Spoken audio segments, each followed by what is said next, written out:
কোরআন আর আয়াতের ভুল ব্যাখ্যা দিয়েছে। আমি প্রথমে বলি, আলমগীর মোহাম্মদ মাহফুজুল্লাহ ফরিদ একজন মৌলানা, মাদ্রাসা পাস, দাখিলা। মাননীয় স্পিকার, কোরআন হাদিসের আয়াত এবং যেই রাসূল ইসলামের বাণীগুলো আছে এগুলো তো আসলে ঠাট্টা বিদ্রুপের বিষয় না। এটা নিয়ে যদি ঠাট্টা বিদ্রুপ করা হয় তাহলে আসলে খুবই দুঃখজনক।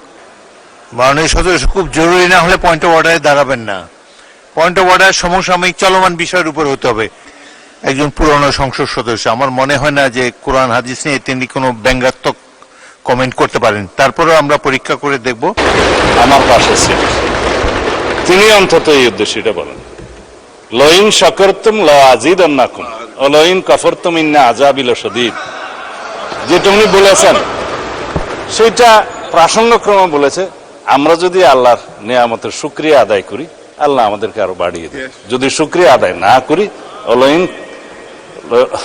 কাফারতুম ইন্না আযাবি লাশাদীদ, আল্লাহ আযাব বাড়িয়ে দিতে পারেন। আল কোরআনের আয়াত বলতে চাই, ফাইন শাকারতুম লাযিদান্নাকুম ওয়া লাইন কাফারতুম ইন্না আযাবি লাশাদীদ। শুকর করতে হবে জীবনের, শুকর করতে হবে বরাবর, শুকর করতে হবে মাননীয় প্রধানমন্ত্রী তারেক রহমানের। আল কোরআনে আরেকটা আয়াত আছে মাননীয় স্পিকার, ওয়া মাকারু ওয়া মাকারাল্লাহ ওয়াল্লাহু খায়রুল মাকিরিন। তোমরা বলেছ, তোমরা বুঝেছ, তোমরাই কৌশলী, আপনারাই কৌশলী, কিন্তু আল্লাহ বলছেন আমি শ্রেষ্ঠ কৌশলী। আর যারা আমার সাথে কৌশল খাটায়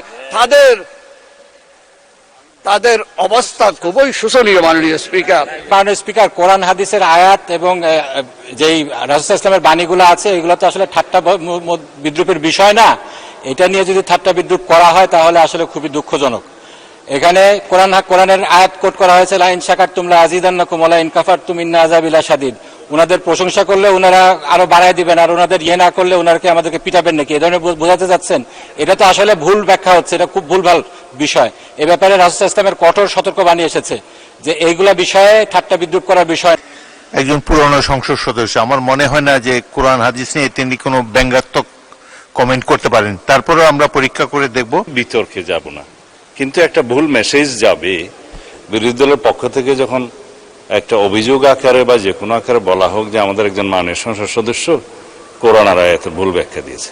আমি প্রথমে বলি, আলমগীর মোহাম্মদ মাহফুজুল্লাহ ফরিদ একজন মৌলানা, মাদ্রাসা পাস, দাখিলা। আমার পাশে ছিলেন তিনি, অন্তত এই উদ্দেশ্যটা বলেন, লইন শাকারতুম লাযিদান্নাকুম ওয়া লইন কাফারতুম ইন্না আযাবি লাশাদীদ। যেটা উনি বলেছেন সেটা প্রাসঙ্গক্রমে বলেছে, আমরা যদি আল্লাহর নিয়ামতের শুকরিয়া আদায় করি আল্লাহ আমাদেরকে আরো বাড়িয়ে দেবে, যদি শুকরিয়া আদায় না করি লইন কাফারতুম ইন্না আযাবি লাশাদীদ, আল্লাহ আযাব বাড়িয়ে দিতে পারেন।